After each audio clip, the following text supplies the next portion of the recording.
नहीं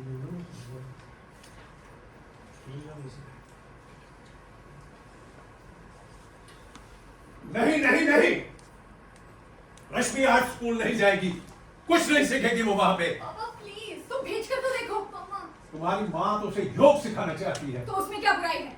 रश्मि मुंबई जाएगी और वहीं जाकर पढ़ाई करेगी। पापा मम्मा प्लीज आप दोनों झगड़ना बंद करो। वो यहाँ से कहीं नहीं जाएगी। वो जाएगी। वो नहीं जाएगी। वो जाएगी। सर दीदी आप दोनों क्यों झगड़ रहे हो? दीपा बहुत जिद्दी है, जो ठान लेती है वो कर ही लेती है। हमें पहले महेश जी को एग्जामिन करना होगा। हमें ऐसा कुछ नहीं कहना है जिससे वो हर्ट हो। हमें पहले उन्हें एग्जामिन करना होगा। हमें ऐसा कुछ नहीं कहना है जिससे वो हर्ट हो। हमें पहले महेश जी को एग्जामिन करना होगा। हमें ऐसा कुछ नहीं कहना है जिससे वो हर्ट हो। हमें पहले उन्हें एग्जामिन करना होगा। हमें ऐसा कुछ नहीं कहना है। रश्मि मेरी बच्ची है और उसका फ्यूचर मैं तय करूंगा। उसका पिता, उसका फादर।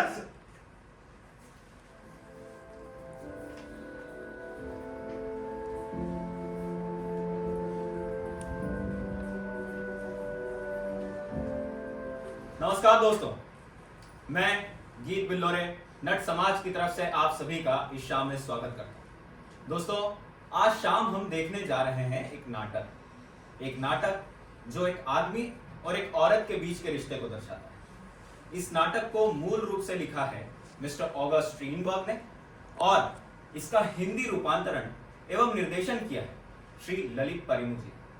इस नाटक की अवधि है 1 घंटा 30 मिनट और इसमें कोई मध्यांतर नहीं है।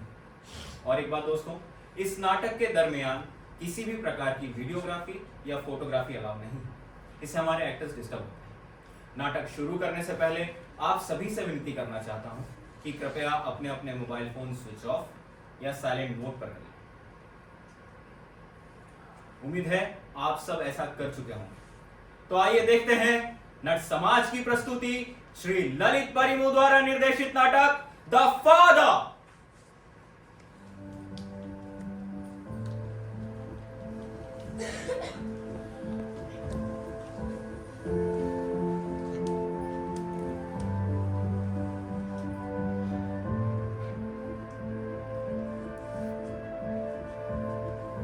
गणेश,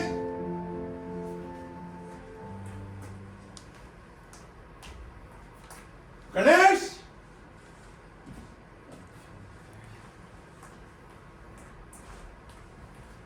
गणेश, फोन भी नहीं उठा रहा है। कहाँ गया? कोई नई बात नहीं क्या? फिर से मोबाइल के चक्कर में पड़ गया। बहुत बिगड़ गए हैं यहाँ। गणेश! गणेश, तुम तो उसकी हमेशा तारीफ किया करते थे। हाँ करता था, लेकिन अब आपके ज्ञान की जरूरत है उसे। मैंने समझाने की बहुत कोशिश की, लेकिन उसके कानों में जू नहीं गई। क्या ज्ञान दूं उसे? पात्र भी तो सही होना चाहिए। तुम पर मेरे ज्ञान का कोई असर पड़ा है आज तक? बिल्कुल नहीं, पर शायद उस पर पड़े। आप कोशिश जरूर कीजिए। एक बार आप कोशिश। जी सर। क्यों गणेश, ये क्या सुन रहा हूं मैं तुम्हारे बारे में? हाँ? सर, अब अभी बात नहीं कर सकता हूं इनके सामने। नहीं, मुझसे संकोच करने की जरूरत नहीं है गणेश, तुम बेझिझक कहो। तुम साफ साफ कहो गणेश, वरना मेरे गुस्से का तो तुम्हें पता ही है। तो ऐसा हुआ सर, हम नवरात्रि की पूजा में बाहर गए सब। वहां लक्ष्मी ने मुझसे कहा कि चलो जरा मेरे घर तक आओ, प्रसाद का सामान भूल गई हूं। अच्छा, ये सब लक्ष्मी ने किया? जी सर, एक तरह से कहें तो हाँ। अब मैं तो यही जानता हूं कि जब तक औरत ना चाहे कुछ नहीं हो सकता।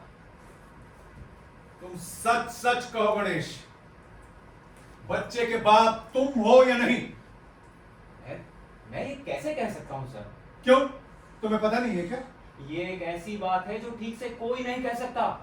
मतलब तुम शिंदे पर इल्जाम लगाना चाहते हो? सर मैं क्यों किसी पर इल्जाम लगाऊं? तुमने तो लक्ष्मी से कहा था कि तुम उससे शादी करोगे। वो तो सर कहना ही पड़ता है। सुन रहे हो? देख रहे हैं लोगों की नैतिकता। अब ये सब तो होता ही रहता है घरों में। गणेश, तुम काफी समझदार हो ये बताने के लिए कि बच्चे के पिता तुम हो या नहीं। देखिए बात सही है कि मैं और लक्ष्मी, लेकिन आचार्य जी आप तो जानते हैं इन सबसे कुछ नहीं निकलने वाला है। देखो गणेश, इस समय हम तुम्हारी बात कर रहे हैं। तुम्हें शादी के लिए मजबूर नहीं किया जा सकता, लेकिन वो बेचारी अकेली बच्चे को कैसे पालेगी? इसकी जिम्मेदारी तो तुम ले ही सकते हो। लेकिन वो शिंदे को भी कुछ करना होगा, मैं अकेले क्यों? मामला कोर्ट में तय होगा गणेश। आजकल डीएनए टेस्ट भी होता है, पता चल जाएगा बाप कौन है। जांच से?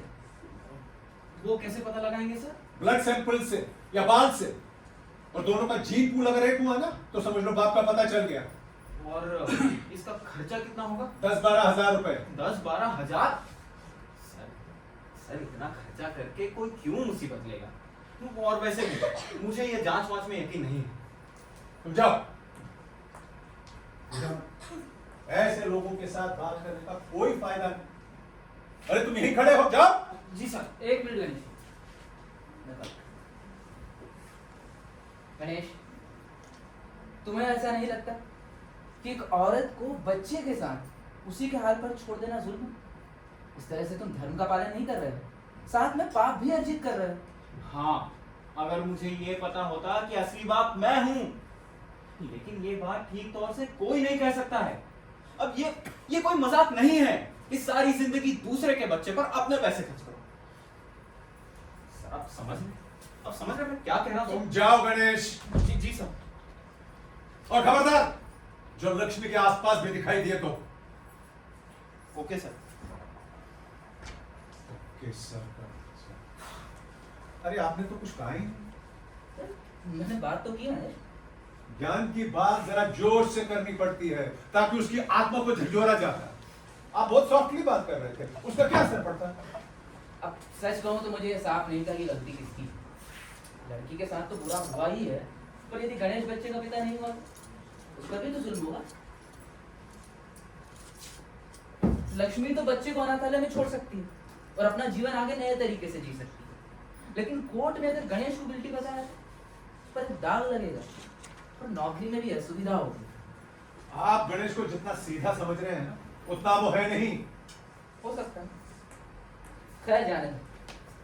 हम लोग क्या बात कर रहे थे उसके आने से पहले? हम लोग वो ये रश्मि की रजामंदी के बारे में। सिर्फ रजामंदी नहीं बल्कि उसके एजुकेशन और फ्यूचर के बारे में भी। ये घर तो औरतों से भरा है, सब अपने अपने ढंग से रश्मि का फ्यूचर बनाना चाहते हैं। मेरी सास तो चाहती है कि वो योग सीखे और अपना एक सेंटर खोले। दीपा चाहती है कि वो एक आर्टिस्ट बने, और अपनी बूढ़ी ताई वो चाहती है कि वो नर्स की ट्रेनिंग करे। और तो और उसकी टीचर तो उसे चार्टर्ड अकाउंटेंट बनने की सलाह दे रही है। सबकी अपनी अपनी राय, और जिसकी राय की सबसे ज्यादा वैल्यू होनी चाहिए उसकी कोई सुन ही नहीं रहा। तो तुम्हें सबको कंट्रोल करना चाहिए और उन्हें जरूरी मामलों में उतना ही दखल देना चाहिए जितनी आवश्यकता हो। अच्छा, अब ये भी बताइए कि कैसे? कड़ा अनुशासन। दीपा जो कि मेरी अपनी बहन है, उसे भी अनुशासन नहीं पाला गया, लेकिन फिर भी वो मनमानी करती थी। दीपा के अपने फॉल्ट्स तो है ही, पर उससे ज्यादा फर्क नहीं पड़ता। मुझे लगता है दीपा की वजह से ज्यादा प्रॉब्लम बढ़ रही है, तो वही तुम्हें ज्यादा परेशान करती है। खैर, ये घर तो पार्लियामेंट हाउस बन गया, सुबह शाम एक ही मुद्दे पर बहस होती है। दीपा रश्मि को यहाँ से जाने नहीं देना चाहती है, और मैं चाहता हूँ कि वो उस छोटे से शहर से दूर जाए, मुंबई। मैं जानता हूँ दीपा कभी ऐसा होने नहीं देगी। जानती हो बचपन में वो क्या करती थी? क्या? अपनी बात मनवाने के लिए जमीन पर लेट जाती थी, अच्छा, एक लाश की तरह, और तब तक लेटी रहती थी जब तक अपनी बात मनवा नहीं लेती। बहुत जिद्दी है वो। कभी कभी तो उसका गुस्सा इतना तेज हो जाता है, डर लगता है कहीं मेंटली बीमार ना हो। तुमने रश्मि के लिए क्या सोचा? मैं तो चाहता हूँ कि रश्मि एक टीचर बने, और जब तक उसकी शादी नहीं होती अपने खर्चे खुद उठाए। शादी के बाद बच्चों की परवरिश में टीचर खूब काम आती है। क्या कहते हो? सही सोचा। वैसे जो मैंने सुना उसकी पेंटिंग अच्छी तो होती है, अच्छी पेंटिंग्स भी बना लेती है वो। मैंने उसकी पेंटिंग एक मशहूर पेंटर को दिखाई थी यहाँ पे, उसने कहा एकदम स्कूल के बच्चों की लेवल की पेंटिंग है। अरे दीपा को विश्वास ही नहीं हुआ। वही तो मुश्किल है तुम्हारे लिए, तुम्हारा जीना मुश्किल कर देगी अगर उसकी बात नहीं मानी गई। और फिर उसके पास सपोर्ट के लिए घर की दूसरी औरतें हैं ही। उसने तो अपनी लॉबिंग भी शुरू कर दी है। सुबह शाम एक ही बात, रश्मि का फ्यूचर, रश्मि का फ्यूचर। रश्मि के एजुकेशन से ज्यादा तो ये आदमी और औरत की लड़ाई हो गई है। पर ये सब छोड़िए, आप रुक रहे हैं ना डिनर के लिए? अरे वो डॉक्टर भी आ रहा है, आप मिले हो ना उससे? हाँ, एक दो बार नजर पड़ी आते जाते, काफी डिसेंट लगता। आपको क्या लगता है वो मेरी साइड ले रहा है? हो सकता है। वैसे ये इस पर डिपेंड करेगा कि वो औरतों को कितना समझता है। अच्छा, मैं चलता हूँ और तुम भी अपना ख्याल रखो। मैम, तुम्हारी तबीयत भी कुछ ठीक नहीं लग रही। ये आइडिया शायद दीपा ने आपके दिमाग में डाला होगा। दीपा ने? पिछले 10 साल से मुझे ऐसे ट्रीट कर रही है जैसे मेरी एक टांग कब्र में है। नहीं तो वो तो तुम्हारे चेहरे का रंग देख कर लगा कि तुम्हारे सब खैर जाए। Good night. दीपा से भी गुड नाइट कह दें। हाँ, गुड नाइट, गुड नाइट।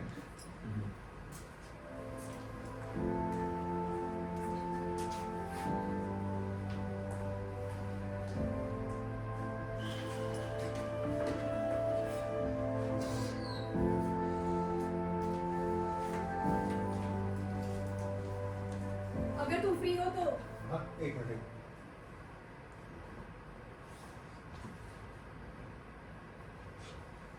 हाँ बोलो। तुम बिजी हो तो मैं बाद में आती। नहीं नहीं नहीं, इस पास मुझे नहीं। घर घर का पैसा ना, हाँ, तुम हिसाब भी रखा करो और मुझे दिया करो। अब मुझे हिसाब भी देना होगा। हाँ बिल्कुल, आजकल महंगाई बहुत है, पता होना चाहिए कहाँ कितना खर्च हो रहा है। इसमें मेरी कोई गलती नहीं है। वो तो अकाउंट से पता चल जाएगा। पेइंग गेस्ट ने किराया नहीं दिया तो वो मेरा फॉल्ट नहीं है। किसने रखा था उसे? मैं तो पहले से ही उस नालायक को नहीं रखना चाहता, फिर हाँ क्यों कहा था? क्योंकि तुमने मेरा खाना पीना सोना सब हराम कर दिया था। तुम उसे इसलिए रखना चाहती थी क्योंकि तुम्हारा भाई उसे घर से बाहर निकालना चाहता था। मैं ना कह रहा था इसलिए तुम्हारी माँ हाँ कह रही थी। और ताई इसलिए रखना चाहती थी क्योंकि उसकी दादी को वो बचपन से जानती थी, इसलिए मुझे भी हाँ कहना पड़ा। क्योंकि अगर मैं ना कहता तो मुझे किसी मेंटल हॉस्पिटल में भर्ती होना पड़ता। ये रहा घर खर्च। थैंक्स। बाद में मुझे डिटेल्ड अकाउंट दे देना। वैसे घर खर्च के अलावा जो तुम खर्चा करते हो वो किसी हिसाब में नोट होता है? उससे तुम्हें क्या लेना देना? हाँ सही है। वैसे जैसे मेरे बच्ची के एजुकेशन से मेरा कोई लेना देना नहीं। वैसे क्या डिसाइड किया है तुमने? मैं अपना डिसीजन पहले ही बता चुका हूँ। रश्मि मुंबई जाएगी 15 दिनों के अंदर। और वो रहेगी कहाँ? मेरे दोस्त सुबोध के यहाँ पे। वो आर्या समाजी। हाँ, वैसे भी कानून के हिसाब से बच्चे की परवरिश पिता के धर्म के अनुसार ही होनी चाहिए। और माँ का इसमें कोई सही नहीं। नहीं, उसने अपने सारे अधिकार पति को सौंप दिए होते हैं, जिसके बदले वो उसकी सुरक्षा का भार उठाता है। उसका अपने बच्चे पे कोई अधिकार नहीं। एक बार सौदा हुआ तो फिर कैसा अधिकार? अगर बच्चे के माँ बाप कोई कॉम्प्रोमाइज करे, किसी बात पर एग्री हो जाए। नहीं, कॉम्प्रोमाइज किस बात का? तुम चाहती हो कि रश्मि पुणे में रहे, मैं चाहता हूं कि वो मुंबई में रहे, तो कॉम्प्रोमाइज ये हुआ कि वो पनवेल या खोपोली में रहे। कुछ देर पहले गणेश आया था ना, क्या काम था उससे? वो उसके और मेरे बीच की बात है। हाँ, जिसे सारा घर जानता है। अच्छा, तुम्हें भी पता चल गया? हाँ, तो क्या जजमेंट है तुम्हारा? अब कानून तो इसमें बहुत साफ बात कहता है। कानून ये नहीं कह सकता कि बच्चे का बाप कौन है। वो तो बताया जा सकता है। ठीक तरह से ये कोई नहीं कह सकता। कमाल है, बच्चे के बाप का पता नहीं चल सकता क्या? ऐसा कहते हैं। वैसे डीएनए टेस्ट तो होता है, लेकिन कितना एक्यूरेट है वो कह नहीं सकते। हद है। फिर ये कैसे होता है कि एक औरत के बच्चे के ऊपर उसके बाप के अधिकार ज्यादा है? क्योंकि वो जिम्मेदारी लेता है, या यूं कहे कि उसके ऊपर जिम्मेदारी लाद दी गई है। शादी के दायरे में बच्चे की पैटर्निटी पर सवाल नहीं उठता है। कोई सवाल नहीं। मेरे ख्याल से नहीं। अगर बीवी वफादार नहीं है तो? इस मामले में ऐसा नहीं है। तुम्हें कुछ और कहना है क्या? मैं ऊपर जा रहा हूं अपने कमरे में। ये डॉक्टर जैसे ही आए मुझे बता देना। ठीक है। जैसे ही आए मुझे बता देना। मैं नहीं चाहता कि उसे इंतजार करना पड़े। नहीं करना पड़ेगा। हाँ माँ, बस आ रही हूँ। Hello madam. अरे नमस्ते, आइए आइए। मैं तो उम्मीद ही कर रही थी कि आप आए। वैसे महेश बाहर गए हैं, बस आने वाले हैं। सॉरी, थोड़ी देर हो गई मुझे। इस वक्त पेशेंट ज्यादा रहते हैं। वैसे 5 बजे से बैठता हूँ लेकिन तब खाली रहता हूँ। आइए बैठिए ना। Thank you.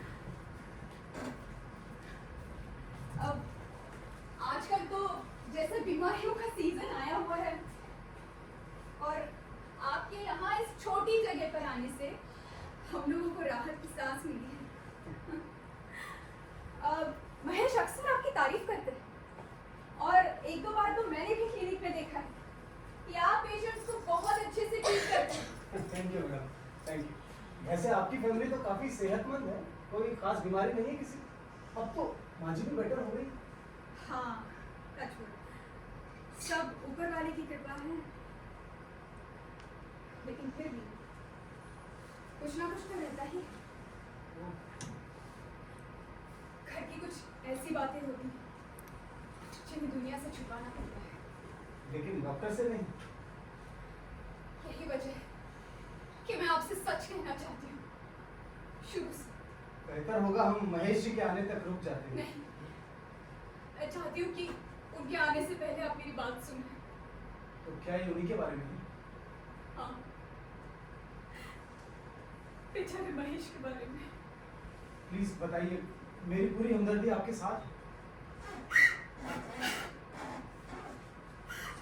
बहुत दुखी हूँ इस बात से कि महेश का मेंटल हेल्थ ठीक नहीं है। आपको खुद ही पता चल जाएगा कुछ ही दिनों में। मुझे विश्वास नहीं होता। अभी हाल ही में उनके पेपर्स एक मैगजीन में छपे थे, मैंने पढ़ा तो मैं दंग रह गया। उन्हें देखकर तो कोई नहीं कह सकता कि उन्हें मेंटल हेल्थ इशू। क्या सच में? ओह गॉड, काश ऐसा ही हो कि आप सही हो और मैं गलत। नहीं, आप बताइए। हो सकता है उनका माइंड अलग तरह से अफेक्ट हो।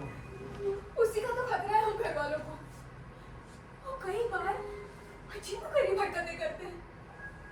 अब हालांकि ऐसा माना जाता है कि विद्वान लोग ऐसा करते हैं, लेकिन अपने परिवार की खुशियों की कीमत पर करें तो क्या ये सही है? जैसे जैसे कई बार दर्जनों किताबें खरीद लाते हैं। ये तो अच्छी बात है मैडम। वैसे किस तरह की किताबें खरीदते हैं वो? तरह तरह की, और जिन्हें फिर वो पढ़ते भी नहीं है।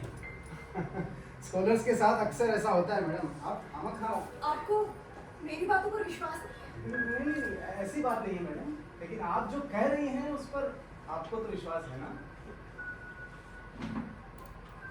अच्छा, क्या ऐसा हो सकता है कि कोई माइक्रोस्कोप में देखकर ये पता लगा ले कि दूसरे ग्रह पर क्या हो रहा है? उन्होंने ऐसा कहा? ऐसा ही कहते हैं वो। माइक्रोस्कोप से? हाँ, एक माइक्रोस्कोप से। तो कुछ अजीब है अगर सच है। अगर सच है तो मतलब आपको मेरी बातों पर विश्वास नहीं है? नहीं ऐसा। मैं अपने घर का एक ऐसा सीक्रेट आपसे शेयर कर रही हूँ और आप मैडम, जाहिर है आप मुझे अपना समझ के नहीं बता रही, लेकिन एक डॉक्टर होने के नाते पहले मुझे एग्जामिन करना होगा मैडम, उसके बाद ही मैं किसी नतीजे पर पहुंच सकता हूँ। अच्छा ये बताइए, उनके मूड्स बहुत बदलते रहते हैं क्या? आई मीन मूड स्विंग कभी? पूछिए मत। पिछले करीब 20 सालों में एक भी फैसला ऐसा नहीं लिया होगा जिसे बाद में चेंज न किया हो। बहुत जिद्दी है क्या? हाँ, अपनी चलाना चाहते हैं और जैसे उनकी बात मान ली जाती है फिर वो अपना इंटरेस्ट खो बैठते हैं और फिर मुझसे कहते हैं कि तुम डिसाइड करो। बता। माइंड का बैकबोन होता है आदमी का विल। विल कमजोर हुआ तो माइंड भी वीक पड़ने लगता है। भगवान ही जानते हैं मैंने क्या क्या झेला है इतने साल। कैसे एडजस्ट करती आई हूँ उनकी हरकतों के साथ। मैडम बताने लग जाओ तो घंटों लग जाओ।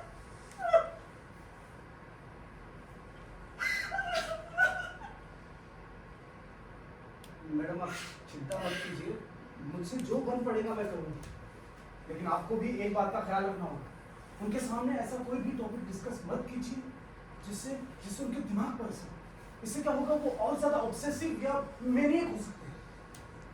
मतलब उनकी शक को ना बढ़ाए। बिल्कुल नहीं, ऐसे लोग बहुत वल्नरेबल होते हैं मैडम, जल्दी विश्वास करने लगते हैं।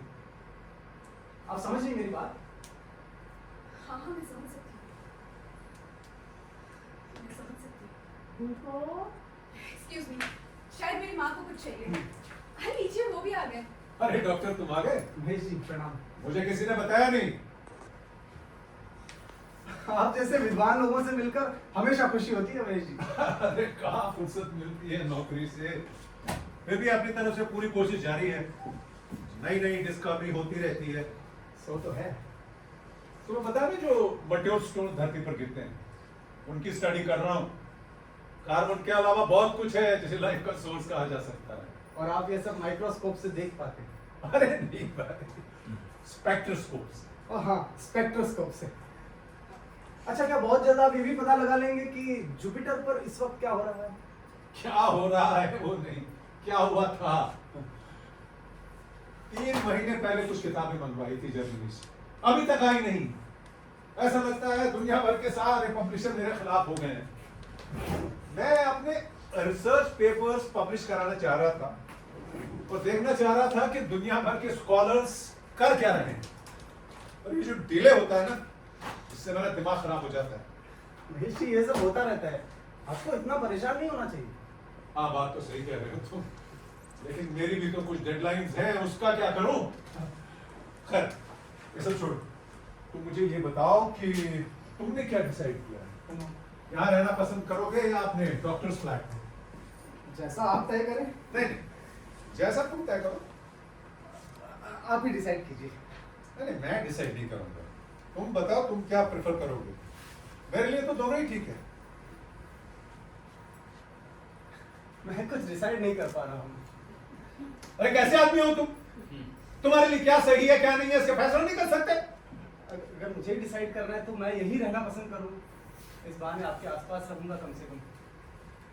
थैंक्स डॉक्टर, सॉरी मैंने थोड़ा तेज होकर बोला। दरअसल मुझे इस बात से बहुत चिढ़ होती है जब कोई ये कहता है कि मेरे लिए सब बराबर है। ताई,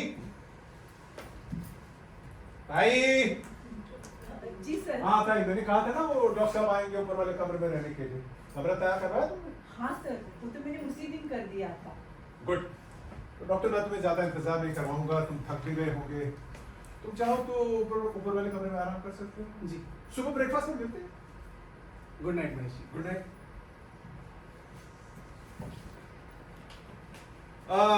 दीपा ने तुम्हें शायद इस घर के बारे में कुछ बताया होगा। हाँ हाँ, कुछ हिंट्स दे रही थी। Good night Mahesh.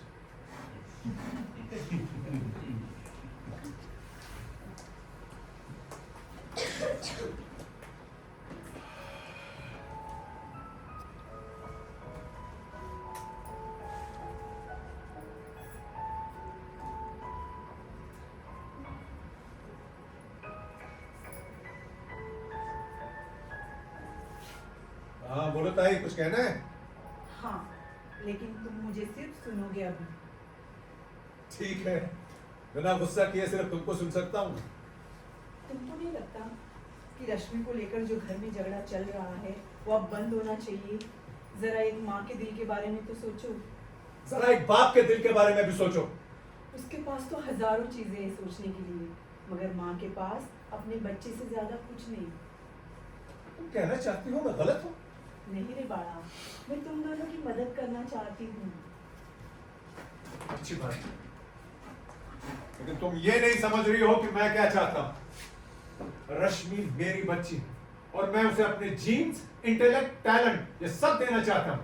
ये सब बातें मुझे नहीं समझ आती, पर ये चाहती हूँ कि आप मैडम की बात मान जाओ। तुम मेरा भला नहीं चाहते। असं कसं बोलू शकता तुम्ही? आपको तो अपनी गोद में खिलाया है, बचपन से देखभाल करती आई हूँ आपकी। मैं भी इस बात को भूला नहीं हूं कि तुम मेरी माँ जैसी हो, तुमने हमेशा मेरा साथ दिया। लेकिन इस वक्त जब मुझे तुम्हारी जरूरत है, तुम दुश्मन का साथ दे रही हो। दुश्मन का साथ? हाँ, दुश्मन का। इस घर के बारे में तुम सब कुछ जानती हो, बरसों से सब कुछ देखा है तुमने। हाँ, देखा तो है, पर आप दोनों इस तरह क्यों एक दूसरे के पीछे पड़े हैं?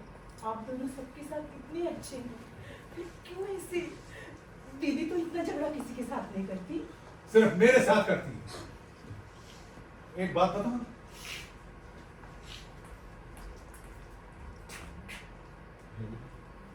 अगर तुमने इस बार उनका साथ दिया ना तो तुम देख लेना, इस घर में सब मेरे पीछे पड़े हैं। और जो डॉक्टर है ना, ये भी भरोसे के लायक नहीं है। अब लो, तुम सबको शक की नजर से देखते हो।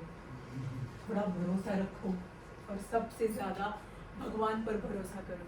कभी तो मंदिर जाओ, थोड़ी पूजा करो, भगवान को खुश रखो, थोड़ी श्रद्धा, थोड़ी सबूरी। तुम जब जब ये भगवान का जिक्र करती हो ना ताई, बहुत बेवकूफ लगती हो। मुझे पता है तुम्हारी पढ़ाई लिखाई ने तुम्हें बहुत घमंडी बना दिया है, लेकिन आखिरी वक्त में धर्म ही काम आता है। आखिरी वक्त जैसा कुछ नहीं होता है, और पढ़ाई लिखाई से तुम्हें कोई लेना देना नहीं है। ना ना ना, ऐसी बातें नहीं करते। लेकिन कोई बात नहीं, मैं बुरा नहीं मानती, तुम्हें अपना बेटा ही मानती हूँ। तुम अगर तकलीफ में रहोगे तो मैं तुम्हारे साथ हूँ। सॉरी ताई, मैं कुछ ज्यादा ही बोल गया। मैं समझता हूं कि इस घर में सिर्फ तुम मेरी साइड हो, मुझे तुम्हारी हेल्प चाहिए। इस घर में कुछ होने वाला है, कुछ ऐसा जो इस घर को तबाही की तरफ ले जाएगा। अरे कौन चीखा? कौन चीखा? क्या क्या हुआ मेरे बच्चे? क्या हुआ? मुझे बचाओ। क्या हुआ? वो मारेगी मुझे, वो अरे, मारेगी। कौन मारेगी? कौन मारेगी? वो मारेगी। कौन? नानी, गलती मेरी थी, मैंने उनसे झूठ बोला। हुआ क्या था? मैंने उनसे झूठ बोला। अरे लेकिन हुआ क्या था? बताती हूँ, लेकिन आप कुछ नहीं कहोगे ना उनको? प्रॉमिस कीजिए कि आप मुझसे कुछ नहीं मैं कहेंगे। कुछ नहीं कहूंगा, तुम बताओ। वो क्या करती है? शाम को लैब नीचे करती है, मुझे टेबल पर बैठना होता है, हाथ में पेन लेकर और साथ में पेपर का शीट। फिर वो आत्माओं को आदेश देती है कि वो आए और कुछ लिखवाए। बाप रे, तुमने मुझे अभी तक कुछ बताया नहीं। सॉरी, मेरी हिम्मत नहीं हुई। नानी कहती है कि आत्माएं बदला लेती है अगर उनके बारे में कोई किसी को बताए तो। ये पेन अपने आप चलता है और मुझे पता नहीं कि मैं लिख रही या नहीं। कभी बहुत अच्छा लिखा जाता है और कभी पेन ही नहीं चलता। जब मैं थकी होती हूँ तब पेन नहीं चलता, लेकिन मुझे फिर भी कोशिश करनी पड़ती है। अभी शाम को मुझे लग रहा था कि बहुत अच्छा कर रही हूँ क्योंकि एक फ्लो में लिख रही थी, लेकिन नानी ने कहा कि मैं चीटिंग कर रही हूँ और अपने मन से लिख रही हूँ। फिर वो बहुत गुस्सा हुई। क्या? बेटा, तुमको ऐसा लगता है कि कोई आत्माएं जैसी कोई चीज होती है? मुझे नहीं पता, मुझे पता है, ऐसा कुछ नहीं होता है। लेकिन नानी कहती है कि आप नहीं समझते। अच्छा, और क्या कहती है नानी?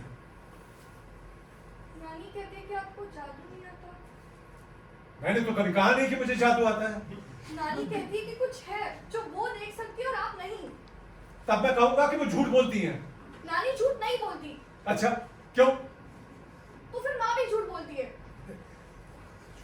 आप अगर ये कहे कि मम्मा झूठ बोलती है तो मैं नहीं मानूंगी।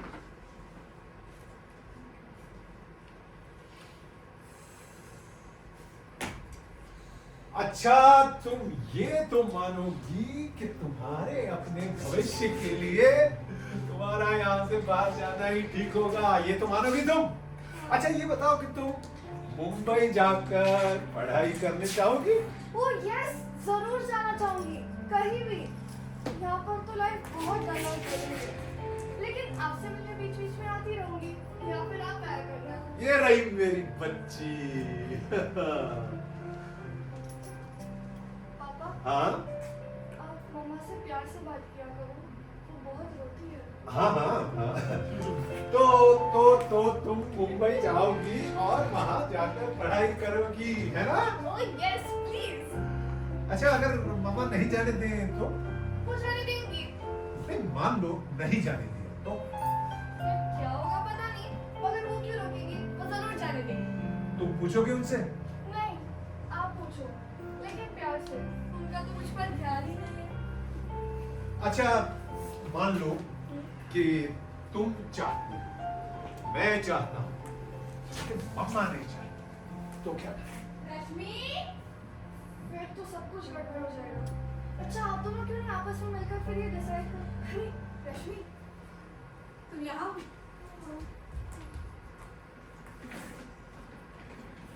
अच्छा होगा कि हम उसी के मुंह से सुन लेते हैं कि वो क्या चाहती है। आखिर है तो उसी का फ्यूचर। वो भी बच्ची है, उसको क्या पता फ्यूचर के बारे में? कितना जानती है वो? तुमने और मैंने दुनिया देखी है और आसपास की बच्चियों को अपना फ्यूचर बनाते हुए देखा है। इसलिए बेहतर होगा कि हम दोनों ही डिसाइड करें। जब हम दोनों के फैसले अलग हैं, तो रश्मि के बोलने का डिसीजन हो सकता है। नहीं, मैं नहीं चाहता कि कोई औरत, कोई बच्ची मेरे अधिकारों को छीने। रश्मि बेटा, तुम अंदर जाओ, जाओ। तुमने उसे बोलने ही नहीं दिया। तुम जानते हो कि वो मेरी तरफ है। हाँ, और ये भी जानता हूं कि तुम उसका माइंड चेंज कर सकती हो। अच्छा, इतनी ताकतवर हूं मैं? हाँ, तुम जब अपनी मनमानी पर उतर आती हो ना, तो तुम में आसुरी शक्तियां आ जाती हैं। तो रश्मि मुंबई जा रही है 15 दिनों के अंदर। ये आखिरी फैसला है। हाँ रश्मि से कह दिया। हाँ, तब तो मुझे इसे रोकना ही होगा। तुम ऐसा नहीं कर सकती। नहीं, तुम्हें सच में लगता है कि एक माँ अपनी बच्ची को ऐसे घर में रहने देगी जहाँ उसे ये ज्ञान दिया जाएगा कि उसकी माँ ने सब गलत सिखाया है, ताकि वो बच्ची सारी जिंदगी अपने माँ से नफरत करती रहे? और तुम समझती हो कि एक पिता अपनी बच्ची का भविष्य मूर्ख और जिद्दी औरतों के हाथ में देना चाहेगा? कि पिता को कोई फर्क नहीं पड़ना चाहिए। अच्छा, क्यों? क्योंकि एक माँ अपने बच्चे के ज्यादा करीब होती है। क्योंकि ये तय हो चुका है कि कोई भी दावे से नहीं कह सकता कि बच्चे का पिता कौन है। अब इस सब का हमारे मुद्दे से क्या लेना देना है? सिंपल, तुम नहीं जानते कि रश्मि के असली पिता तुम हो। ऑफ कोर्स मैं जानता हूं। कोई नहीं बता सकता, तो तुम भी नहीं बता सकते। क्या मजाक है ये? मजाक नहीं है, तुम्हारा ही लॉजिक अप्लाई कर रही हूँ। वैसे भी मैंने तुम्हें कभी चीट नहीं किया, ये तुम पक्का कैसे कह सकते हो? अगर ये सच होता ना, तो तुम इस तरह से नहीं कहती। तुम मान लो रश्मि को अपने साथ रखने के लिए मैं ऐसा रिस्क लेने के लिए तैयार हो जाऊं कि मेरा घर छूट जाए, मेरी बदनामी क्या हो। बेकार की बातें कर रही हो तुम? मान लो मैं ये सच कह रही हूँ कि रश्मि मेरी बच्ची है, तुम्हारी नहीं। बकवास मत करो। मान लो ये सच है तो तुम्हारा कोई अधिकार नहीं है। अगर तुम प्रूव कर सको कि मैं पिता नहीं हूं तो वो कोई मुश्किल काम नहीं है। तुम चाहते हो मैं प्रूव करूं? डीएनए टेस्ट करवा लो। गणेश को बोल रहे थे ना टेस्ट करवाने के लिए। इस उम्र में मैं डीएनए टेस्ट करवाऊंगा? मुझे सिर्फ असली पिता की डिटेल्स देनी है, नाम, जगह, एटसेट्रा। हमारी शादी को 3 साल हुए। तुम ये बकवास बंद करोगी या?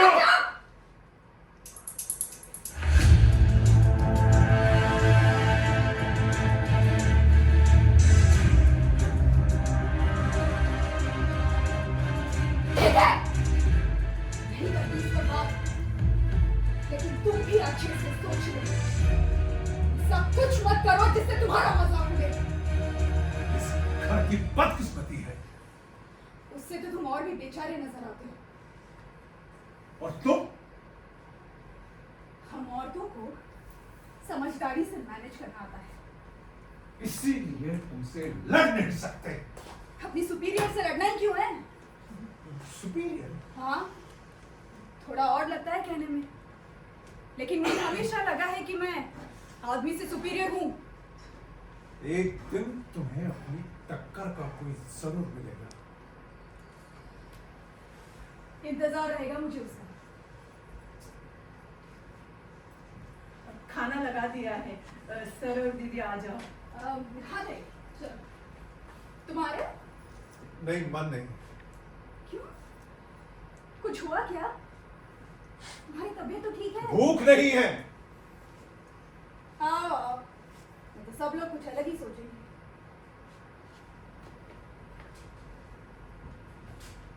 अब ज्यादा डिफिकल्ट मत बनो, चलो आओ। ठीक है, नहीं खाना है तो बैठो यहीं।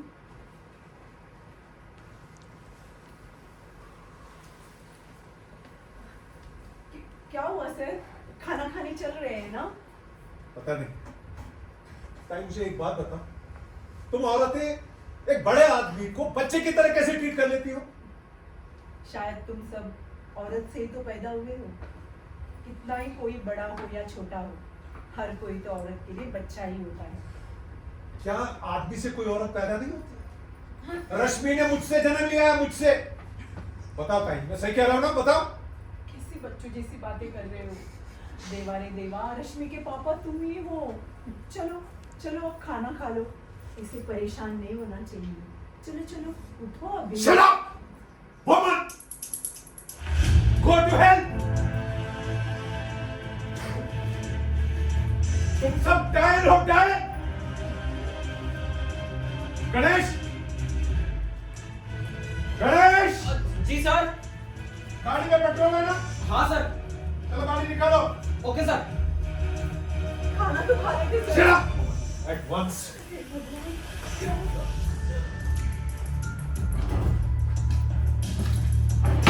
रात से पहले आने की उम्मीद मत रखना। साईनाथा, रक्षा करा रे रक्षा करा, या घरावर तुमची कृपा असू द्या। विठ्ठला पांडुरंगा रक्षा कर दे रक्षा। विठ्ठल विठ्ठल विठ्ठल विठ्ठल।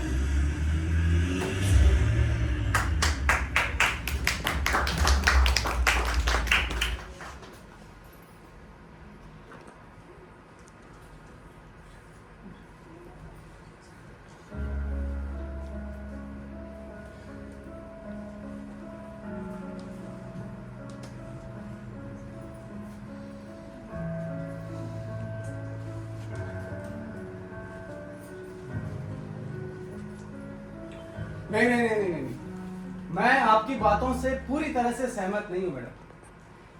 देखिए पहली तो ये बात गलत है कि वो माइक्रोस्कोप से दूसरे ग्रह को देख रहे थे, वो स्पेक्ट्रोस्कोप से देख रहे थे। एक नई डिस्कवरी करने जा रहे हैं वो। पर मैंने तो ऐसा कुछ कहा ही नहीं। मुझे सब याद है मैडम, मैंने हमारी बातचीत के नोट्स बनाए हैं, ये देखिए। पहले मुझे लगा मैंने गलत सुना है, इसलिए मैंने आपसे दोबारा पूछा। हमें सोच समझ कर इल्जाम लगाना चाहिए उन पर जिन्हें हम सर्टिफाई करने जा रहे हैं। सर्टिफाई? हाँ, एक इंसान आदमी अपने सारे फैमिली और सिविल राइट्स खो देता है। अच्छा, मुझे पता नहीं था। एक बात और, उन्होंने ये भी जिक्र किया था कि बुक सेलर्स के साथ किए गए मेल्स अचानक डिलीट हो रहे हैं और उनकी मेल आईडी का पासवर्ड भी बार बार बदला जा रहा है। मैडम कहीं आपने ही तो ये हाँ, सब। मैंने चेंज किए उनके पासवर्ड्स। अपनी फैमिली की सिक्योरिटी के लिए ये जरूरी समझा। अपने परिवार को बर्बाद होते हुए नहीं देख सकते। मुझे नहीं लगता है आपने ये ठीक किया मैडम, इससे उनका गुस्सा बढ़ा है, उनका विल पावर कमजोर हुआ होगा मैडम। रात बहुत हो चुकी है, पता नहीं कहाँ गए होंगे इस वक्त। कहीं कुछ हो ना गया हो। मैडम, मेरे जाने के बाद इस घर में क्या हुआ, देखिए ये जानना मेरे लिए बहुत जरूरी है। उनका दिमाग फिर गया था, वो कुछ अजीब बातें कर रहे थे। उन्हें अचानक लगने लगा कि वो रश्मि के पापा नहीं है। ऐसा कैसे? ये बात किसने उनके दिमाग में डाली? मुझे नहीं पता। मैं बहस चल रही थी हमारे ड्राइवर गणेश को लेकर कि उसकी वजह से लक्ष्मी प्रेग्नेंट हुई या नहीं। बातों बातों में वो बहुत एक्साइटेड हो गए और कहने लगे कि शादी अगर नहीं हुई है तो कोई नहीं बता सकता बच्चे का बाप कौन है। मैंने उन्हें बहुत समझाने की कोशिश की, बहुत शांत करने की कोशिश की। He needs help, doctor. Please, doctor. Please help. कुछ ना कुछ तो करना पड़ेगा। अच्छा ये बताइए, इस तरह के शक उन्हें पहले भी कभी हुए?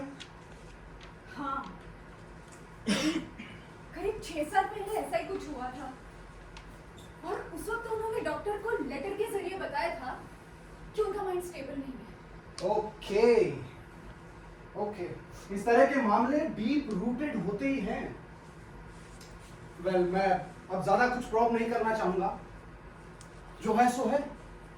फिलहाल अभी के सिम्टम्स पर ही फोकस करते हैं। कहाँ गए होंगे इस वक्त? कुछ कह नहीं सकते। मैडम, उनके वापस आने तक मैं यही रुकूं? कह दूंगा कि माँ जी की तबीयत ठीक नहीं थी तो देखने आ गए। रुकेंगे तो अच्छा ही होगा। मेरी हालत तो खराब होती जाएगी। अगर आप उनको उनकी कंडीशन के बारे में खुलकर बताएंगे तो क्या ज्यादा नहीं, मेंटल पेशेंट के साथ ऐसा करना ठीक नहीं होता है। पहले हमें देखना होगा ये बीमारी उन्हें किस दिशा में ले जाती है। मुझे यहाँ नहीं बैठना चाहिए। बेहतर होगा मैं किसी दूसरे कमरे में। हाँ वही सही रहेगा।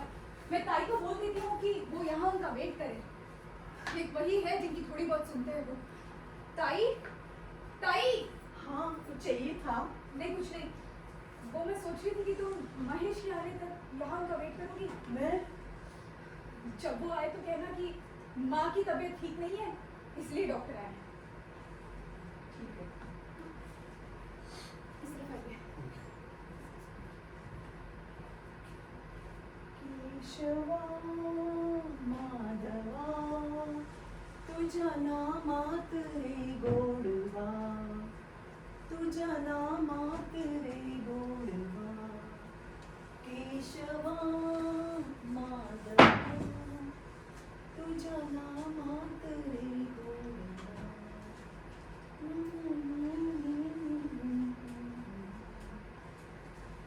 ताई, मैं आपके पास बैठ जाऊँ? पर बहुत अकेला लग रहा है। हाँ हाँ क्यों नहीं, ये बस। और तुम अभी तक सोई नहीं? मैं पापा के लिए दिवाली प्रेजेंट बना रही थी और मैं आपके लिए भी कुछ लाई हूँ। मेरा प्यारा बच्चा, लेकिन देर रात तक जो जागे रहना ठीक नहीं है। सुबह जल्दी भी तो उठना है। तो क्या हुआ? वैसे भी मुझे अकेले सोना अच्छा नहीं लगता।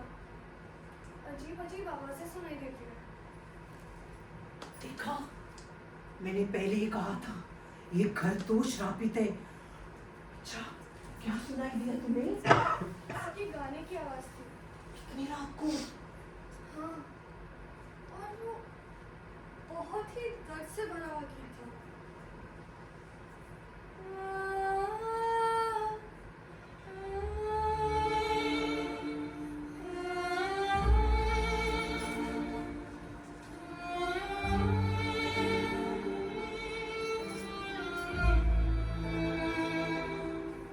ताई, ताई, ये सच है कि पापा की तबीयत ठीक नहीं?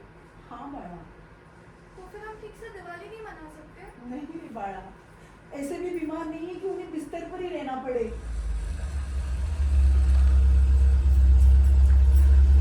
शायद कोई है, तुम जा, सो जा, जा। और ये भी ले जा, सर देखेंगे तो गुस्सा करेंगे। जा। ताई, गुड नाइट बेटा, गुड नाइट।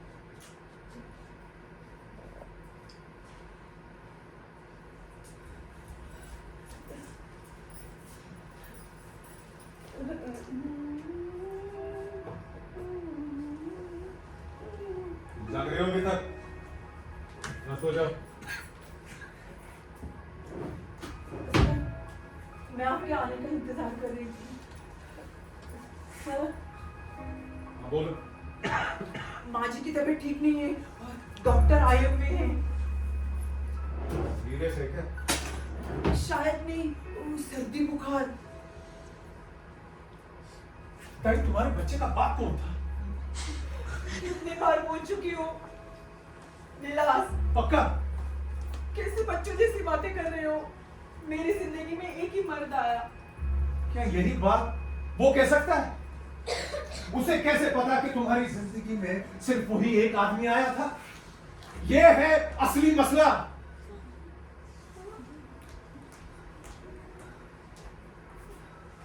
ताई, ताई, ये रश्मि की शक्ल मुझसे मिलती है क्या? हाँ बिल्कुल, उसकी आंखें और ठुड्डी पूरी तुम्हारी जैसी ही है। आओ डॉक्टर, कैसी तबीयत है मेरी सास की? ज्यादा सीरियस नहीं है, पाँव में मोच आ गई थी बस। पाँव में मोच? ताई तो कह रही थी कि सर्दी बुखार हुआ। ये दो बातें क्यों? तुम जाओ, अंदर जाओ। जी सर। बैठो डॉक्टर।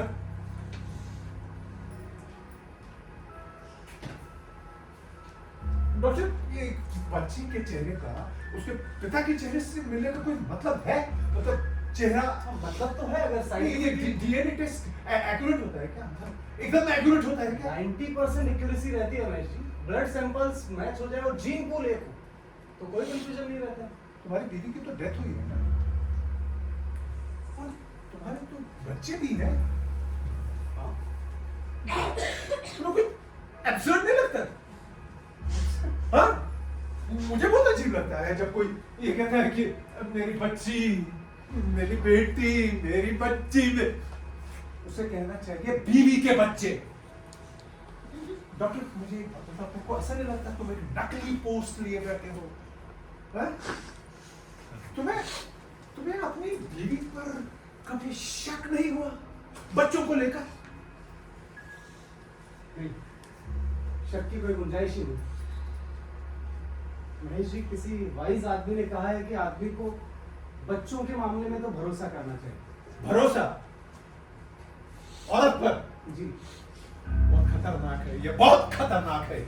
सभी औरतें एक जैसी नहीं होती है महेश जी। लेटेस्ट रिसर्चेस यही कहती है कि सब औरतें एक जैसी होती हैं, और मेरे लिए इसलिए ऐसा है क्योंकि औरत शैतान की बेटी है। झूठ बोलना, घरों में झगड़े लगवाना, राजनीति करना, ये सब उनके स्वभाव में है। और मजेदार बात तो ये है कि उन्हें इस बात का पता ही नहीं होता है कि वो ऐसा कुछ कर रही है जिससे घर तबाह हो रहे हैं। अपनी जिद के आगे तुम्हें कुछ नहीं दिखता।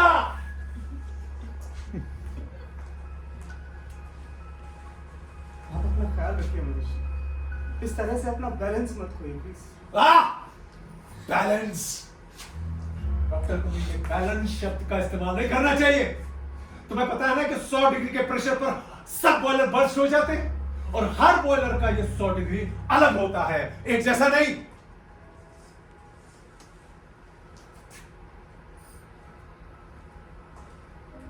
तुम्हें उस पर निगरानी रखने के लिए कहा है ना? अगर मैं कमजोर होता मैं सब कुछ कह देता, पूरी केस हिस्ट्री तुम्हारे सामने रख देता, लेकिन मैं एक मजबूत इंसान और अपनी सारी तकलीफों को मैं हंसते हुए झेलूंगा, मरते दम तक। महेश जी, अगर आप तकलीफ में हैं तो मुझसे शेयर करने में आप छोटे या कमजोर नहीं हो जाएंगे। वैसे भी आपका पक्ष तो मुझे सुनना ही था। दीपा ने जितना कहा उतना काफी नहीं है क्या? Good night doctor. तुम जैसा देख रहे हो मैं बिल्कुल नॉर्मल, और तुम आराम से जाकर सो जाओ। Good night then Mahesh. अफसोस अब इस मामले में मैं कुछ नहीं कर सकता। तो क्या हम अब दुश्मन हैं? बिल्कुल नहीं, लेकिन दुख की बात यह है कि अब हम दोस्त नहीं हो सकते। Good night, Mahesh.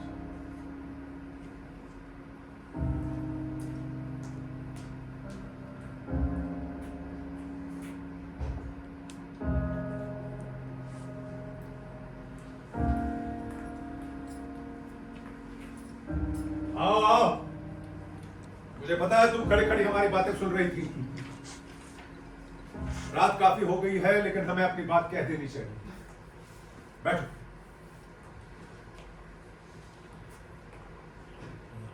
मैं देख रहा हूं कि तुमने मेरे पासवर्ड बदल दिए। अब मैं कुछ दिनों से अपने मेल्स चेक नहीं कर पा रहा हूं। उससे मेरा कितना नुकसान हुआ है वो सिर्फ मैं जानता हूं। वो मैंने तुम्हारे भले के लिए किया है। ऑफिस की ड्यूटीज को तुम जिस तरह से ऑफिस का काम मेरा सरदर्द है, तुम्हारा नहीं।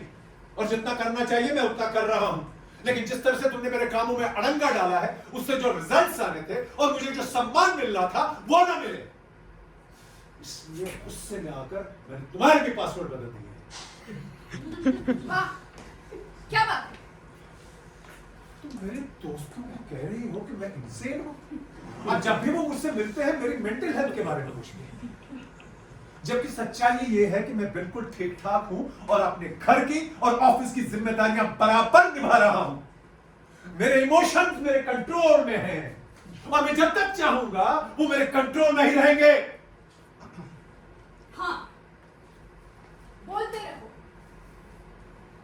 तुम्हारे बिहेवियर से ऐसा लग रहा है कि तुम डिलिबरेटली चाहती हो कि मेरी मेंटल हेल्थ खराब रहे, लेकिन अब जो सवाल उठता है वो ये है कि तुम्हारा फायदा किसमें? मेरी मेंटल हेल्थ खराब रहे या ठीक? जरा सोचो, अगर मेरी कंडीशन खराब होती है तो मुझे नौकरी छोड़नी पड़ेगी। उस हालत में तुम्हारा क्या होगा?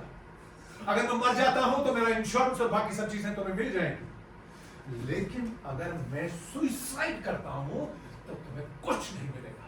इसलिए मेरा जिंदा रहना ही तुम्हारे फायदे के लिए है। ये जाल है क्या? हाँ, अब ये तुम पर है कि तुम इसमें फंसती हो या इससे बाहर निकलती हो। तुम कह रहे हो कि तुम सुसाइड करोगे? ऐसा तुम कभी कर ही नहीं सकते। Are you sure? यस। एक इंसान जिंदा रह सकता है अगर उसके जीने की कोई वजह ना हो तो? इसका मतलब तुम सरेंडर कर रहे हो? नहीं, मैं शांति चाहता हूं। किन शर्तों पर? बस मेरे डाउट्स दूर करो तो मैं शांत हूं। कौन से डाउट्स? रश्मि की पैदाइश को लेकर उसमें क्या डाउट हैं जो तुमने पैदा किए हैं। मैंने? हाँ, तुमने जो शब्द मेरे कानों में डाले हैं वो अब मेरे जिस्म के रोए रोए से उठकर मुझसे सवाल करने लगे हैं। उनसे मुझे छुटकारा दिला दो, बस यही कह दो कि सच क्या है, मैं तुम्हें अभी से माफ कर देता हूं। मैंने कोई गलती नहीं की तो माफी कैसी? तुम्हें पता है मैं किसी से कुछ नहीं करूंगा। तुम्हें क्या लगता है कि इंसान दुनिया से यह कहता फिरेगा कि वो अपनी ही बच्ची का पिता नहीं है? तुम्हारे शक की कोई ठोस वजह है क्या? है भी और नहीं भी। मैं जानती हूँ तुम मुझे गिल्टी प्रूफ करना चाहते हो ताकि मुझसे छुटकारा पा सको। अगर मैं कन्विंस हो जाऊं कि तुम गिल्टी हो तो तुम्हें क्या लगता है? तुम्हें क्या लगता है कि मैं किसी दूसरे की बच्ची को पालता रहूंगा? मैं जानती हूँ तुम ऐसा नहीं करोगे। थोड़ी देर पहले तुम झूठ बोल रहे थे कि तुम अब भी मुझे माफ कर सकते हो। दीपा प्लीज, मुझे इसे बर्बाद मत करो। तुम नहीं समझ रही हो कि मैं क्या चाहता हूं। अगर रश्मि मेरी बच्ची नहीं है तो उस पर मेरा कोई कंट्रोल नहीं है, तो फिर मैं कुछ भी नहीं चाहता। नहीं चाहती हो ना तुम? बोलो। मगर नहीं, तुम कुछ और चाहती हो। तुम रश्मि पर पूरा कंट्रोल चाहती हो, पूरा पावर चाहती हो, और साथ में यह भी कि मैं तुम्हें सपोर्ट भी करता रहूं। हाँ, कंट्रोल। जिंदगी और मौत के बीच के संघर्ष का क्या मतलब है? यही कंट्रोल। रश्मि मेरे लिए अमरता की निशानी है। मैं अगले जन्म में विश्वास नहीं रखता, इसलिए अपनी बच्ची के जरिए अपनी अधूरी इच्छाओं को पूरा करना चाहता हूं। अगर तुम उसे मुझसे दूर करोगी तो मैं तो खत्म ही हो जाऊंगा। हम सही वक्त पर अलग क्यों नहीं हुए? क्योंकि हमारी बच्ची ने हमें बांधे रखा, मेरा हाथ छोड़ो। और अब ये बंधन कांटों के जैसा चुभने लगा है। हाथ छोड़ो। कैसे हुआ ये था? पहले मुझे समझ नहीं आ रहा था, लेकिन अब याद आ रही है बहुत सारी बातें।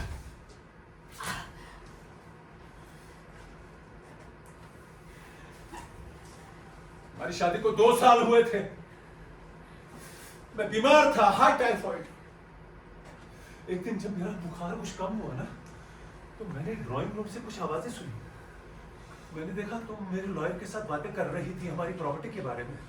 उसने तुमसे कहा कि ये प्रॉपर्टी तुम्हारे नाम नहीं हो सकती क्योंकि मुझसे कोई बच्चा नहीं।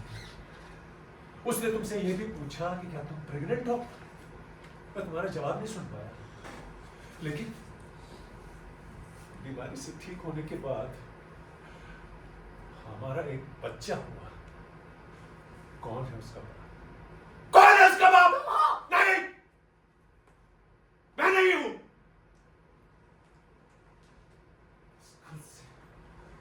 बदबू आने लगी है। इस घर में खौफनाक गुनाह दफन है। तुम मुझे इस तरह से तबाह कर सकती हो, ये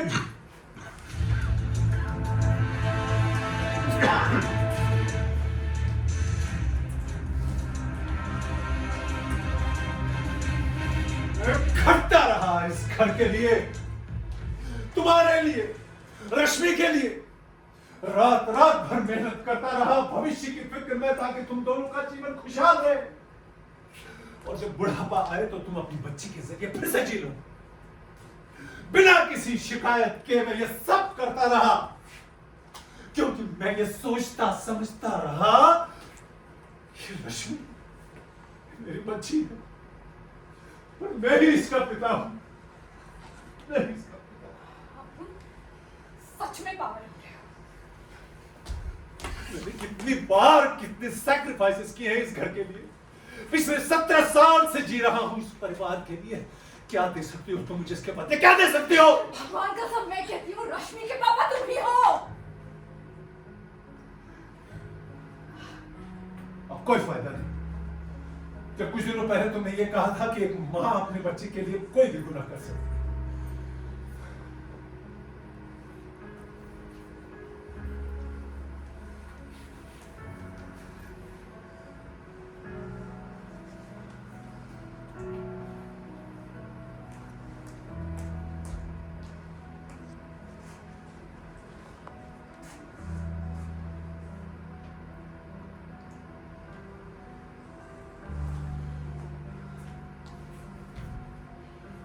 हमारे बीच जो अच्छे दिन गुजरे हैं उनकी खातिर बता दो। एक जख्मी इंसान जो मरने वाला है उसकी खातिर बता दो कि सच क्या है। देखो मैं कैसे एक बच्चे की तरह तुम्हारे सामने छटपटा रहा हूं। देखो मैं इस वक्त तुम्हें ऐसे देख रहा हूं जैसे जैसे तुम मेरी माँ। मैं इस वक्त एक बीमार से कम नहीं। मैं तुमसे दया की भीख मांग रहा हूं। मुझे बता।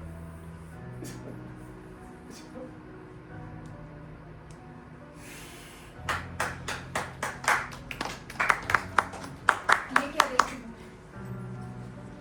एक मर्द को रोते हुए।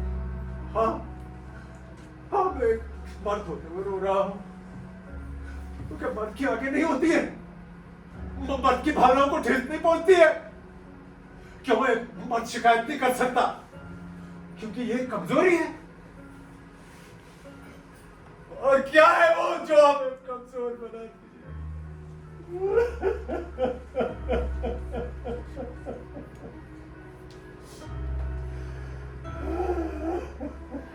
तो फिर रो, मेरे बच्चे रो, और तुम्हारी माँ एक बार फिर तुम्हारा साथ देगी।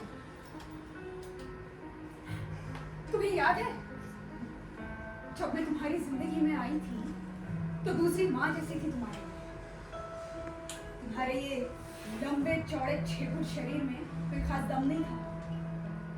एक ओवरग्रोन चाइल्ड थे तुम, जो इस दुनिया में जल्दी आ गया था या अनवांटेड था।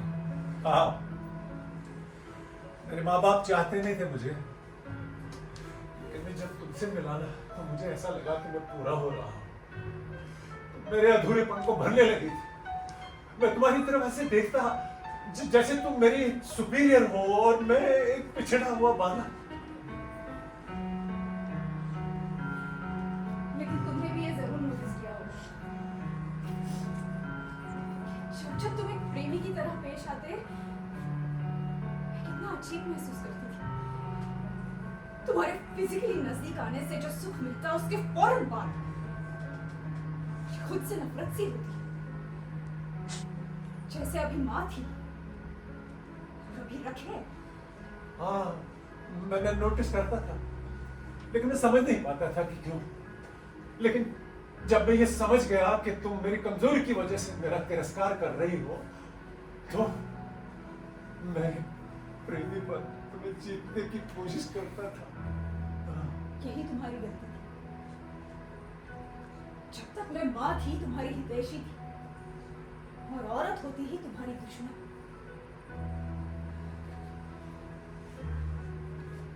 आदमी और औरत के बीच का प्यार एक युद्ध जैसा होता है।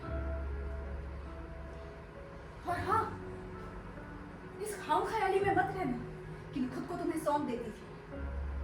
मैंने खुद को कभी दिया नहीं, बल्कि तुमसे लेती रही जो मैं चाहती थी।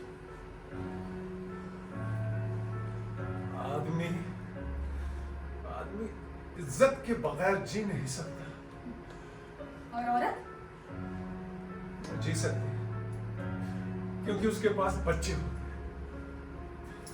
आदमी के बच्चे नहीं, वो खुद एक बच्चा ही होता है, जिसे पहले उसकी माँ और उसके बाद उसकी औरत उसे सपनों की दुनिया दिखाती है और उनके मोह में पड़ा कल्पना में जीता रहता है। वो जब जागता है तो उसके सामने सिर्फ बिखरे हुए सपने होते हैं, टूटे हुए खिलौनों की तरह। चांद की रोशनी में वो उन्हें फिर से जोड़ने की कोशिश करता है, तो बहुत जल्द अंधेरा छा जाता है। तुम्हें कवि होना चाहिए था। शायद। अच्छा मैं सोने जा रही हूँ, तुम्हें अगर और कुछ कहना है तो कल सुन लूंगी। इस स्ट्रगल में हम दोनों में से किसी एक को जाना होगा।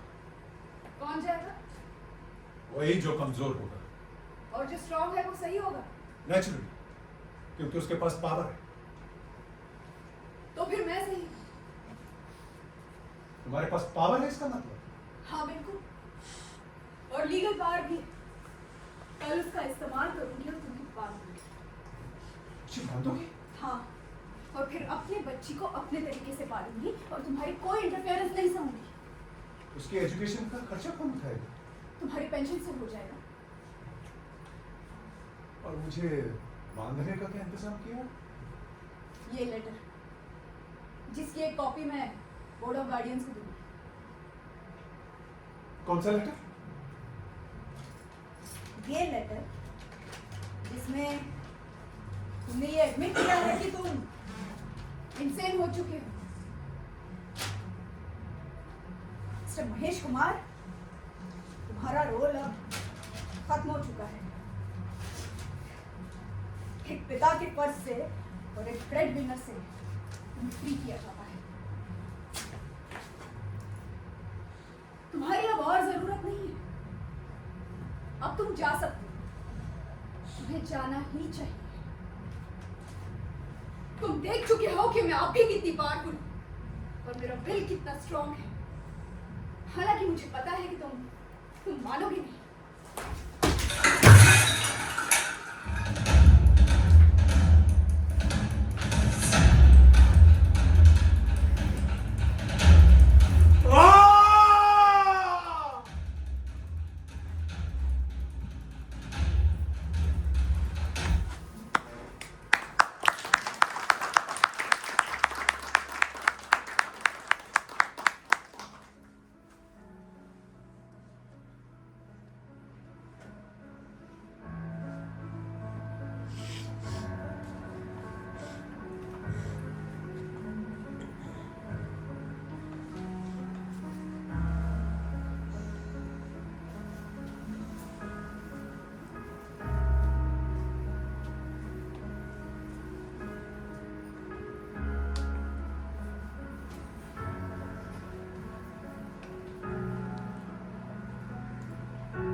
दीदी, हाँ,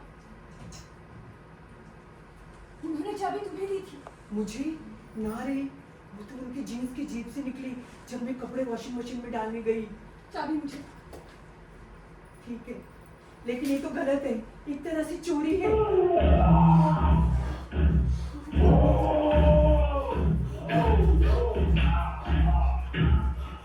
आप देख रहे हैं, सर कैसे गुस्से में चल रहे हैं ऊपर। तुमने दरवाजा ठीक से बंद किया है? हमें बहुत सावधानी से काम करना होगा। इस वक्त बहुत एहतियात की जरूरत है। मैडम सर ने नोट भेजा। तुम वेट करो, मैं इसका जवाब देती हूँ। जी मैडम।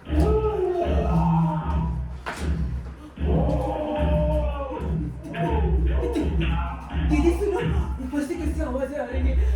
थोड़ी देर के लिए चुप हो जाना। मैं कुछ लिख रही हूँ। देखा रे देवा, क्या हो देवा।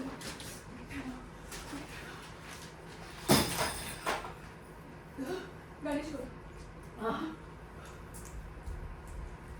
और हाँ, मेरी माँ को कुछ पता नहीं चलना चाहिए। हाँ।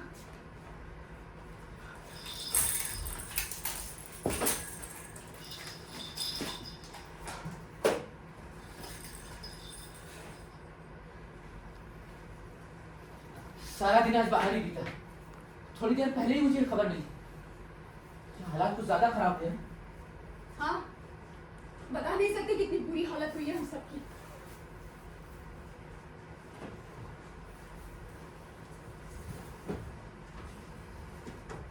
कैसे शुरू आई? शुरुआत हुई इस बात से कि उन्हें लगने लगा कि वो रश्मि के पापा नहीं है, और अंत हुआ मेरे ऊपर बॉटल फेंकने से। तो हद हो गई, क्या पागलपन है ये? अब तुमने क्या सोचा? उनके ऐसे वायलेंट आउटब्रेक्स को रोकना होगा। डॉक्टर ने किसी को भेजा है हॉस्पिटल में, वो स्ट्रेट जैकेट मंगाने के लिए। मैंने अभी भी उन्हें एक नोट भेजा है, और मैं ये घर के अकाउंट्स देख रही हूँ, जिनकी हालत तो बहुत ही बुरी है। मुझे तो अंदेशा था ही कि ऐसा कुछ जरूर होगा। ये बॉक्स में क्या है? देख लो, वो अपनी ज्यादातर चीजें यहीं रखते हैं। कमाल है, ये तो तुम्हारी चिट्ठियाँ, ये गुड़िया, ये रश्मि के खिलौने, और ये लॉकेट। मैं तुमसे बहुत प्यार करता रहा वाली को, मैंने कभी इस तरह से चीजों को संभाला नहीं। हाँ, कभी प्यार था हमारे बीच,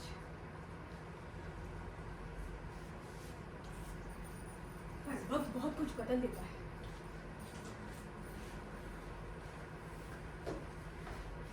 आप ही कहते हो ना कि देश काल पात्र के अनुसार सब बदलता है।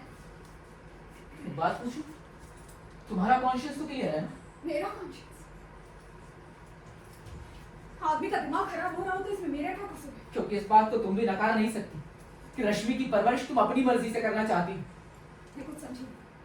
और तारीफ करनी होगी ना। अच्छा, क्यों? इतनी चालाक होना दीपा, और कितनी स्ट्रांग भी। तुमने कितना खतरनाक मास्टर प्लान सोचा और किसी को उसका राजदार नहीं बनाया। जरा खुद को शीशे में देखो।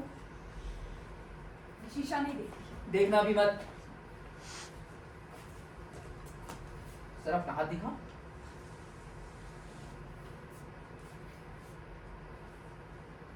कोई दाग नहीं, कोई दाग नहीं जो बता सके कि तुम गुनहगार हो। मासूम सा कत्ल जिसे कानून भी नहीं पकड़ सकता। सुनाई दे रही है उसकी आवाजें? सुनाई दे रही है? सुनाई दे रही है उसकी आवाजें? खूंखार जानवर की तरह घूम रहा है ऊपर। अगर छूट गया ना तो तुम्हें जिंदा नहीं छोड़ेगा। तुम कुछ ज्यादा नहीं बोल रहे हो? लगाओ मुझ पर इल्जाम, लगाओ। तुम नहीं लगा सकता। देखा, नहीं लगा सकते, इसलिए मैं गिनती नहीं हूं। अब तुम एक काम करो, मेरे घर की कम सोचो और अपने घर की ज्यादा। लो, डॉक्टर भी आ गए। मेरी मदद तो सिर्फ आप ही कर सकते हैं, हालांकि ज्यादा कुछ करना नहीं है।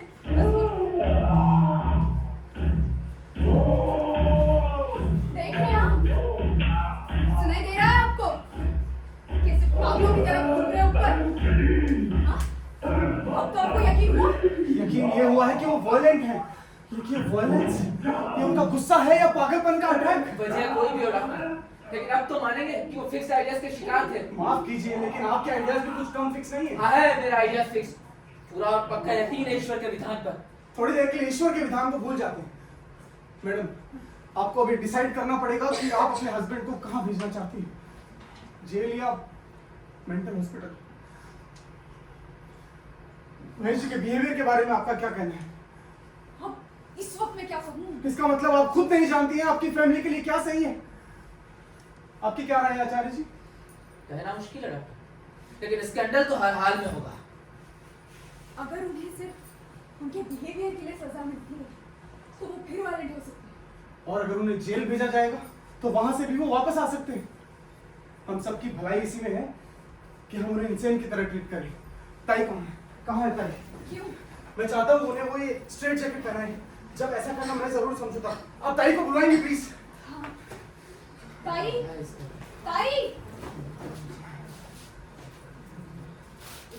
जी डॉक्टर साहब। ताई, मेरी बात ध्यान से सुनो ताई। तुम्हें महेश जी को ये स्ट्रेट जैकेट पहनाना है। जब ऐसा करना मैं जरूर समझूंगा ताकि वो और वायलेंट ना हो। ये देखो, इसमें लंबी स्लीव्स है जिसके सहारे उन्हें बांधा जा सकता है, जिससे वो मूवमेंट नहीं कर पाएंगे। और ये लंबी स्ट्रैप्स है जिसके सहारे तुम उन्हें इस पर इस तरह से बांध सकती हो। तुम ये कर पाओगी ना ताई? नहीं नहीं नहीं डॉक्टर साहब, मैं नहीं कर सकती। आप खुद ही क्यों नहीं करते डॉक्टर? क्योंकि वो मुझ पर भरोसा नहीं करता है। आप कर सकती हैं। मैं? नहीं, वो आप पर भी भरोसा नहीं। आचार्य जी आप? और मैं? हाँ हाँ आप कर सकते नहीं हैं। नहीं नहीं, आचार्य मैं ये बिल्कुल नहीं कर सकता। मैं नहीं कर सकता ये। मैडम। तुमने वो मैसेज पहुंचाया? जी मैडम। गणेश, गणेश तुम जानते हो महेश जी का मेंटल बैलेंस ठीक नहीं है, तुम उनकी मदद कर सकते हो गणेश। हाँ डॉक्टर साहब, उनके लिए तो मैं कुछ भी कर सकता हूँ। शाबाश, तुम्हें उन्हें ये स्ट्रेट जैकेट पहनाना होगा गणेश। नहीं, गणेश उनको चोट पहुंचा सकता है। मैं करती हूँ, बहुत ही एहतियात से। गणेश बाहर रहे और अगर जरूरत पड़े तो मेरी मदद करे।